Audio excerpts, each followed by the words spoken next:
असं खोटं नाटक करून तुम्हाला आता एवढा प्रॉब्लेम त्यांना झालाय, एवढी गळती लागली आहे, ती गळती थांबवण्यासाठी युती करायला आक्तिक झालेत. अरे ज्यांना तुम्ही म्हणत होता संपलेला पक्ष आहे, यांच्याशी काय बोलायचं, जेव्हा मुख्यमंत्री होता तेव्हा ज्यांना कसपटा समान तुम्ही मानत होते, कचऱ्यामध्ये जमा करत होते, आता युती करता का, युती करता का, एवढी आगतिकपणा का झालं, का वेळ आली ही, याचं चिंतन करणार की नाही, आत्मपरीक्षण करणार की नाही.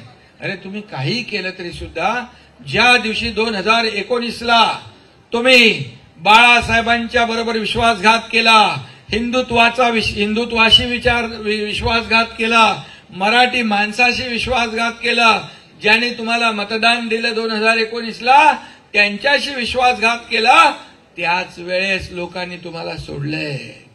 त्याच वेळेस या महाराष्ट्रातल्या लोकांनी ठरवलंय की ह्या सत्तेसाठी ही व्यक्ती काही करू शकते.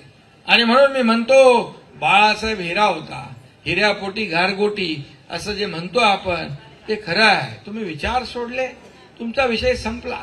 आणि त्यामुळे हा एकनाथ शिंदे बाळासाहेबांच्या विचाराशी कधी प्रतारणा करणार नाही. सत्तेसाठी खुर्चीसाठी कधीही कुठलाही कॉम्प्रोमाइज तडजोड आमच्याकडून होणार नाही. आणि म्हणून आज देशभरामध्ये आज आपल्या पक्षाला लोकांकडून मागणी आहे प्रवेशाची. सगळे लोक काय येत आहेत, कारण बाळासाहेबांचे हिंदुत्वाचे विचार पुढे नेण्याचं काम केलं.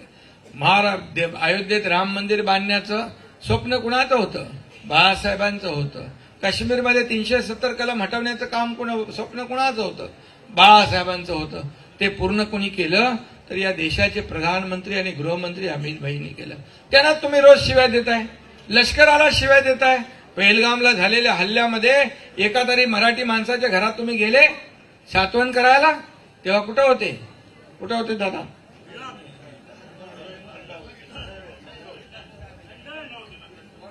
आणि त्यामुळे आता त्यांच्यावर अशी वेळ आली आहे की ही गळती कशी थांबवायची. तर 16 एप्रिलला नाशिकमध्ये आता नवीन AI तंत्रज्ञान आलेलं आहे, त्याच्यामध्ये लोकांचा आवाज काढता येतो. बाळासाहेबांच्या तोंडी खोटे शब्द टाकून या ठिकाणी त्यांची व्हिडिओ रिलीज केला.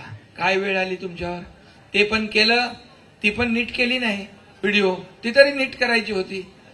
एकनाथ शिंदेसाठी बाळासाहेबांनी बोललेले वाक्य तुम्ही व्हिडिओमध्ये त्या ह्याच्यात ऐकता क्लिपमध्ये, आणि तुम्ही अशी परिस्थिती तुमची का झाली, याचं कारण तुम्ही बाळासाहेबांना फसवलंय, बाळासाहेबांशी विश्वासघात केलाय. आणि म्हणून जेव्हा जेव्हा शिंदेंवर कोणी अविश्वास दाखवतो, शिंदेला हलक्यात घेतो, त्याचा टांगा पलटीच होतो.